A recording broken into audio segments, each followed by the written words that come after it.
Today I am delighted to be joined by Mark Hayward, who heads up the industry body Propertymark. Mark, could we, firstly really grateful for the opportunity of meeting you and talking with you. Could we just start, or could you just start with by explaining about Propertymark and what it stands for and what you do for the benefit of any Move IQ audience who haven't? It's the amalgamation of various organisations that deal with sales, lettings, property auctions, block management, chattel auctions, bring it all under one roof. But more importantly, rather than use four-letter acronyms, we wanted a word that really described what we do.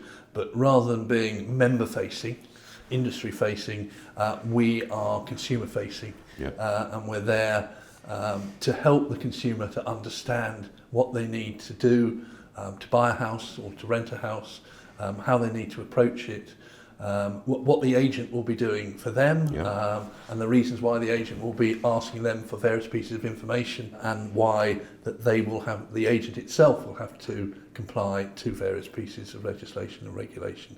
So it's there to be accessible, it's not to be complicated, it's not to be seen to be specifically member servicing. It is there for members as well, but it's to help members do the job properly, because as you know, the sector is not yet regulated. Our members choose to be regulated, so they choose to be bound by the codes and rules and the laws of the land, and if they don't, we have ways of making sure that they do.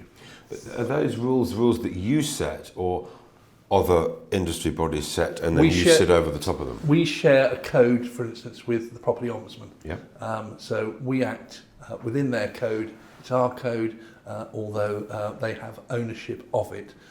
So that gives us, again, or the consumer, the peace of mind. It's not a self-imposed code with a very low bar. It is something that we have chosen to adopt, and by doing that can demonstrate, I think, due rigour. Okay. I mean, similar at Move IQ, we are consumer facing and we are there for the benefit of consumers. I'm always very conscious and mindful that buying, selling a house is a very complicated procedure. It's not something that many people do very often, and there's a lot at stake, both financially and emotionally. So anything that helps the consumers understand the process, get more out of it, it's got to be good news. I think so, and very much considering the consumer will only interact very rarely with an agent. Currently, the average time in a property is between 21 and 23 years. Is that right? So that's between moves. That's gone up a lot, hasn't it? It's gone up an awful lot. Yeah. So you'll remember when it was probably 7, 8 or 9, and you moved 5 times in your lifetime. You might only move 3 times now. Yeah. So it is changing. So therefore, if you are buying, you need to make sure you're doing it properly. It's a bit like having your second child. You only have your second child when you've forgotten quite how many sleepless nights you had with your first child. You don't remember the real key issues. And also things change very quickly. Legislation changes, and the way that houses are bought and sold changes. But could you talk to me about the kind of reputation of the industry and the agents involved? Because you kind of oversee that, you manage that, you monitor that? We monitor that. I'm very pleased to say that in the Veracity Index, we're now 4th from the bottom. We have bankers and politicians below us, and journalists.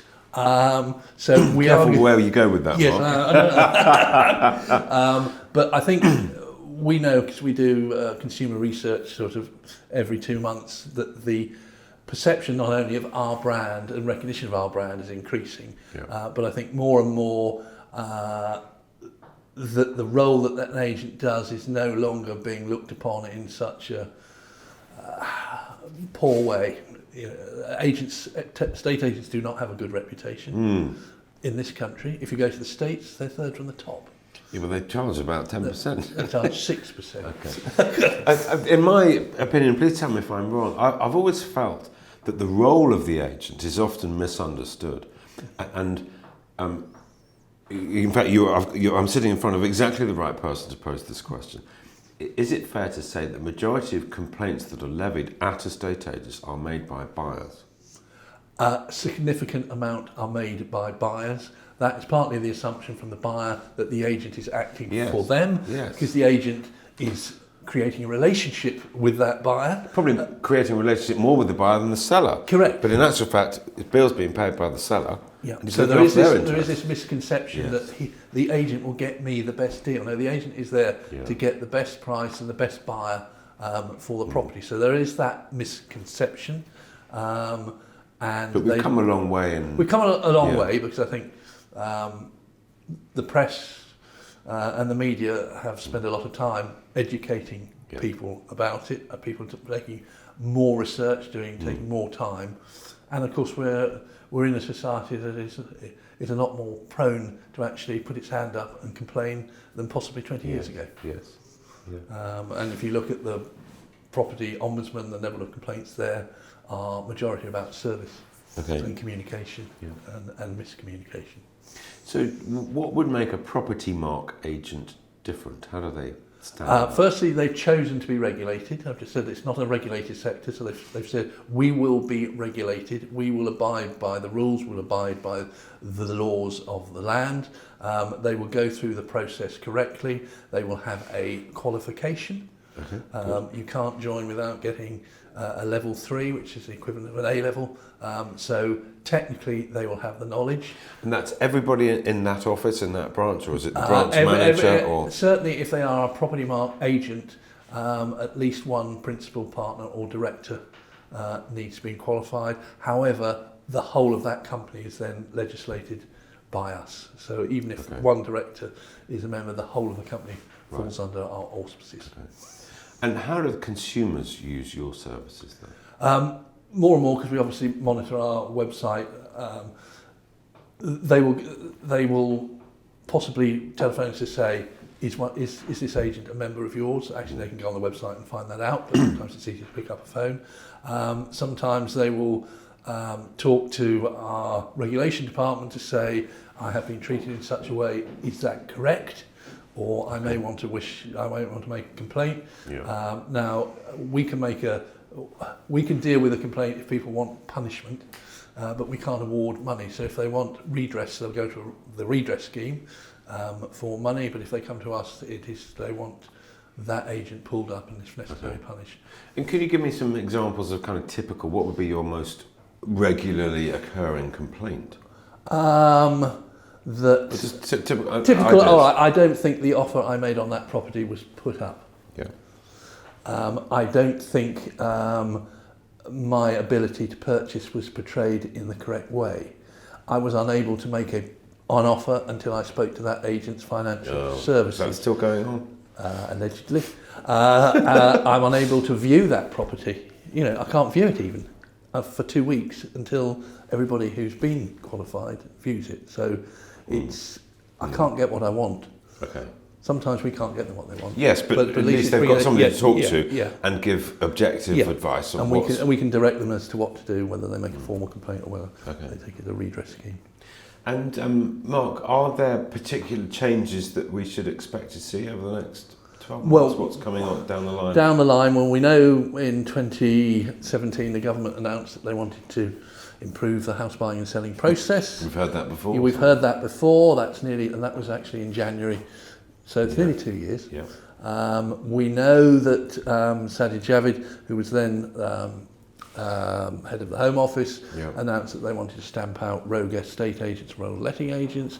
They then created the ROPA committee on which I sat, which was to look at how it should be implemented. That report went to the then Housing Minister in July of last year.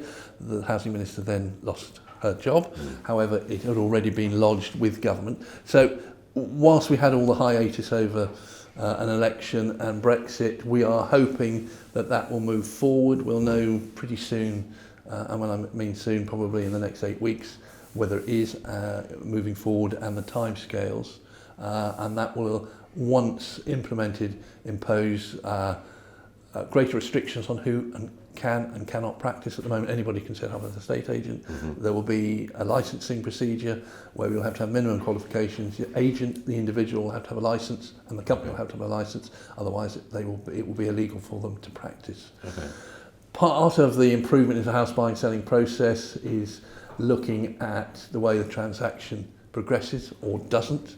At the moment, we know it's taking longer and longer and longer to get from a sale agreed to an exchange of contracts, which is the binding element.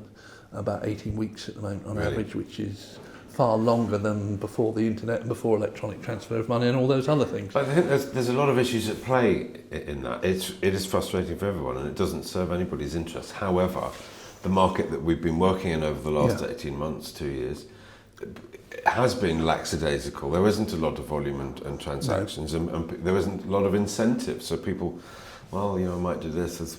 We've had lack of stock. We have lack of, as you say, lack of transactions. It's become, in most areas, a buyer's market, not a seller's market. We haven't seen great house price inflation, if any. So there isn't that urgency. If I don't do the deal today, the house price would go up. But I think there is a recognition is the longer the transaction takes, the more likelihood it will not happen. I completely agree. Simply because people's life changes. Life changes. You lose the job. Somebody. If you've got three, if you've got 5 people in a chain, statistically, there's a 50% chance that chain will not remain complete. I have often talked and advised about getting momentum into a deal. You can't inject momentum 2 months down the line. You've got to have it. You've got to hit the ground running and go. Yeah. And get everybody involved, and then they're thinking about the deal. They're not thinking about, have we done the right thing? I mean, some agents will actually ask the buyer and seller to sit down together and shake hands because they feel that gives more of a moral obligation to both parties. Reservation agreements. Yeah. So what's your take on reservation agreements? I think providing it's mandatory, it's a good thing, but you can't have it being voluntary because what you'll have is part of a chain bound by a reservation agreement, which means neither party can walk away, as you know, or if they do, there are financial penalties, but what happens at the end and what happens at that end. So the government has indicated, and there's a lot of misreporting on this, that their behavioural research is complete in terms of what the consumer thinks about reservation agreements. They then will be going this month to MHCLG to say, here's the research, do you want to go to a pilot? Right. So, and if they do, and it hasn't yet been confirmed, that pilot will probably take place in Q2 of this year. Okay. And then that pilot will be monitored, and thereafter they will make a decision. Okay. We've got to do something, haven't we? It's in everybody's interest. Everybody's interest. I mean, the daft thing is, you or I can buy a house today at auction. Yes. I can go, even if I haven't seen a house, I can walk into a London auction house and buy a house. So why can we not go from that to something in between? Yeah. A lot of it is about upfront information. We remember HIPs. Yes. We remember HIPs, which is a word you can't use to government. But the more that is there for the consumer to make a confident, informed decision, rather than, if I'd only known that at the beginning, I wouldn't have gone any further. So here it is. But see, that information all exists. Oh yeah. It's just a question of collating. And a lot of it is relatively easy to electronically collate. Yeah. Well, at Move IQ, we have a property report. It's a 45-page report, and we've built a very clever algorithm. You press the button, you pay your money, and it spits out all of the information that you need. And my mindset behind creating that was, I've never met anyone in 25 years of buying property, someone who's changed their mind based on the information they get in the local search. No. And by the time you get to the local search, you're 6 weeks down the track. You've incurred surveyors' fees, solicitors' fees, and the local search costs you a couple £100. So my Move IQ property report, actually, it puts it in your hand. You've seen the property. You're wondering whether to bid on it or not. Press the button. There's the information that you need. And for both sides, that's better. I know. So Informed, confident. Yeah, I'm confident to do it. I can then ask my solicitor or conveyancer to get on with it. Yeah, we're all pushing in the same direction.